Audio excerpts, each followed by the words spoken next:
ato po nang gustahon ang duha ka mga bagyo nga kagahapon kini nga bagyo nga Dante o bagyong Imong. So bay sa information sa DOST Pag-asa sa National nga ang bagyong Dante ang nakagawa sa kini sa Philippine Area of Responsibility kagahapon sa hapon. Apan na kini nga bagyong Imong ang nagkakusog kini nga niabot pa kini sa tropical storm wind signal number 4 sa pinakabahin sa nasod ng Pilipinas ug karon gayon na mga kaigsunan subay sa record sa NDRRMC niabot na sa 12 ang mga casualties kung nga patay gumikan na usab sa nilabay nga bagyo ug habagat. Nihigayon na bisan pa man nakalapol na kining bagyong Imong sa usa ka lugar sa Pangasinan apan mabilin gihapon anaa sa tropical wind signal number 4 ang pinakabahin sa northern Luzon. So mga katong informasyon sa duha ka mga bagyo sa kauluhan nga kung diin ang isa niini nakagawas na sa Philippine Area of Responsibility ug isa lang karon napabilin kining si bagyong Imong. Sa informasyon na dinhi sa Surigao del Norte o kasikbit ng mga lugar ang magpadayon gihapon kini nga kainit sa atong panahon na karwadlawa apan nagyapon ang presensya sa hangin habagat mo hinungdan sa kalit nga mga pag-ulan na hangin o nakit na usab kining mga kusog na mga pag-ulan.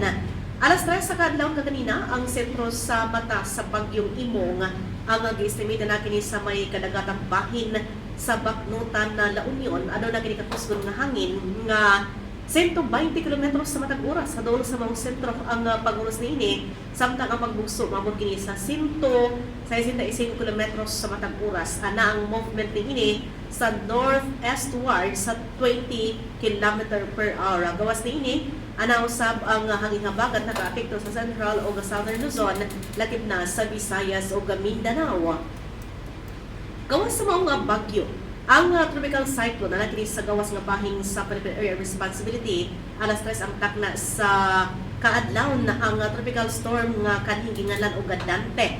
Samtang gawas din mga kaigsuonan nga ana kini gawas sa Pilipinas aduna usay tropical storm gingalan kini og Cruza ang location ana sa 740 km northeast of Itbayat, Batanes. Sa aduna kini location nga 2,030 km east of southeastern Luzon nga aduna kini kakusgon nga hangin nga 65 km sa matag oras hadtod sa maong sentro og 80 km sa matag oras ang pagbugso niini ana kini sa 80 km per hour ang movement ana usab kini sa west northwestward sa 35 km per hour ang movement niini og northwestward sa 10 km per hour. Sa mga naglibog no ato ning klaruhon nga gitawag kini og parade of storm. So buti pa sa mga igsunan kini nga tulo ka mga bagyo ang isa lang ang naasulod sa Philippine Area of Responsibility kining ginganlan og severe tropical storm nga Imong. Samtang kini nga duha ang kanhing nag-una nga si bagyong Dante ang kini sa gawas sa Philippine Area of Responsibility samtang kining ginganlan og bagyo nga Cruza anaa kini layo pa sa Pilipinas sa kining maong nasampit nga bagyo. Dili sa atong nga dapit sa Surigao del Norte o Dinagat Islands, makasanati kita sa palangsang nga pagdakom, mapanganuro na kalangitan na katakatang pag-ulan na kinat o panalugdog tungod kini sa presensya sa hangin nga habagat. Adunay kasarangan nga hangin ang magagikan sa habagatang kasadpan, direksyon o kasarangan nga tag-as ang balod sa kadagatan gikan sa 1.0 ngadto na sa 2.5 meters.